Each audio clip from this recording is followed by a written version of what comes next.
chargé, horaire diminué. On n'en veut pas de cette école-là. Ils étaient parfois très jeunes et surtout nombreux à défiler cet après-midi à Angers.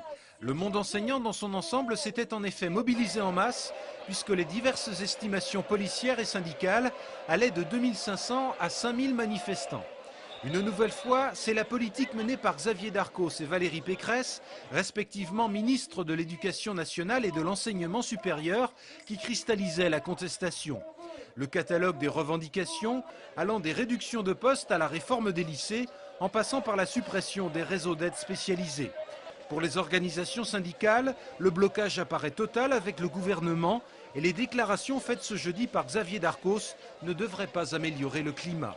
La dernière intervention du ministre ce matin dans les radios et ce midi relève plus de la morgue que d'une véritable écoute et d'un dialogue social, prétextant que de toute manière les manifestants étaient véritablement en retard sur le rythme national. Si je résume, c'est son intervention. Ce mouvement de grève avait également en toile de fond la mise en place du service minimum dans les écoles pour accueillir les enfants.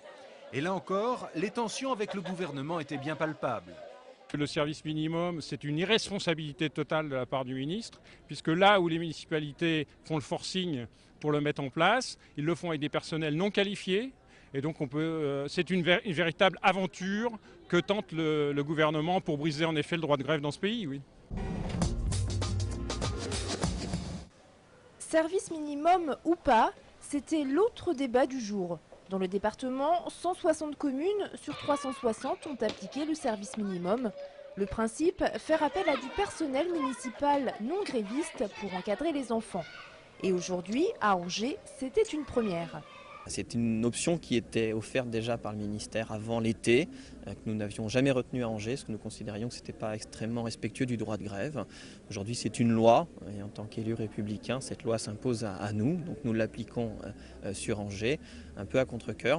À Angers, sur les 73 écoles publiques, 69 ont appliqué le service minimum. C'est le cas du groupe scolaire Jean Rostand au lac de Maine. 32 enfants sur environ 160 ont été accueillis aujourd'hui. Nous avons donc positionné des gens qui connaissent les enfants, donc des personnes qui font la restauration scolaire les autres jours de la semaine et qui ont pu être disponibles pour accueillir les enfants sur le temps scolaire. Pas évident d'occuper les enfants de 8h45 jusqu'à 18h. Le personnel encadrant a donc dû faire preuve d'imagination. On essaie d'improviser, par exemple cet après-midi on prévoit effectivement de faire un atelier théâtre, diverses activités, tournois de basket, etc. pour essayer de les occuper un maximum. Depuis cet été, le service minimum est obligatoire. La préfecture a adressé 6 mises en demeure auprès des contrevenants. Muré-Rigné a été prié d'annuler sa décision de ne pas appliquer le droit d'accueil. Allez, c'est super. Voilà, encore battu. Le sport, vecteur de rencontre. Cette semaine, c'est la semaine pour l'emploi des personnes handicapées. Et c'est dans ce cadre que la GFIP, l'association chargée par l'État de favoriser l'emploi des handicapés, avait organisé aujourd'hui à Angers une opération originale, un challenge sportif auquel participaient en équipe demandeurs d'emploi handicapés et représentants d'entreprises de la région. Une petite partie de basket et hop, l'air de rien, on mène un entretien d'embauche. C'est plus facile, c'est plus convivial. Les gens sont beaucoup plus ouverts, parlent plus facilement. Donc par ce biais-là, oui, c'est intéressant. Bien sûr, aujourd'hui, les disciplines proposées étaient adaptées aux différents handicaps des personnes présentes. Donc c'est ça le but aussi, en fait on mélange tous les handicaps, ceux qui n'en ont pas le deviennent et vice versa. Et du coup en fait souvent c'est les personnes en situation de handicap qui aident les valides, ça inverse les situations. 2, 3, c'est parti. Karim a un bac pro de comptabilité, il cherche un emploi dans le secrétariat ou la compta et pour l'instant il n'a encore rien trouvé. Pourtant je passe beaucoup d'examens, vous savez les tests d'entretien. Et en général, je ne vais pas dire que je suis doué de partout, mais en général ça se passe bien. Mais je ne sais pas, il y a quelque chose qui doit bloquer, soit mon nom, soit mon handicap, ou parfois aussi le profil, je ne vais pas accuser des entreprises, mais il y a quand même des doutes. Parce que malheureusement, je suis maghrébin et handicapé, enfin considéré comme travailleur handicapé, donc ça n'aide pas forcément. Alors pour lui, cette journée était importante, une occasion de prouver sa détermination et sa motivation à d'éventuels employeurs. Je suis prêt à bosser et même à faire du temps plein et pas avoir de vacances. Je veux bosser.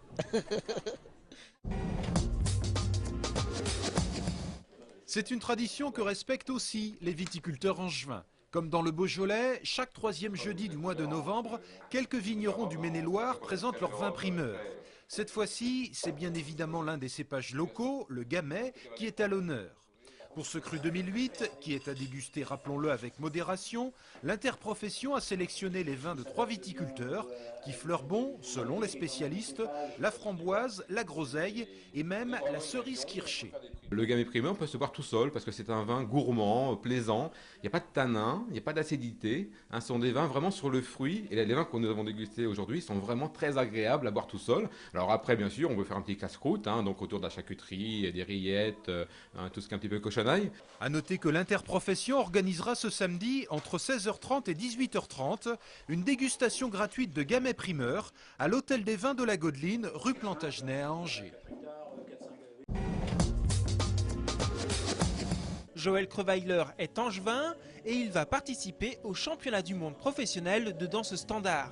Accompagné de Marina Bionneau, les 2 danseurs seront le seul couple à représenter la France ce samedi à Bonn. L'objectif au début c'était danser premier championnat de France et après voir ce que ça donne. Et ben là on a dansé, on a fini 3e. Comme les couples premiers hésitent et ne dansent plus, ça veut dire que c'est à nous, il fallait aller à leur place. Joël et Marina sont tous les 2 professeurs de danse. Lui enseigne à Angers et elle en Charente-Maritime. Du coup, ce n'est pas tous les jours facile de concilier les cours avec l'entraînement. Le niveau qui sera présent sera très très haut. Il faut avoir vraiment de la disponibilité pour s'entraîner. Les couples qui dansent au plus haut niveau s'entraînent tous les jours, plusieurs heures par jour. Nous, on s'entraîne quelques heures le week-end, donc c'est plus difficile.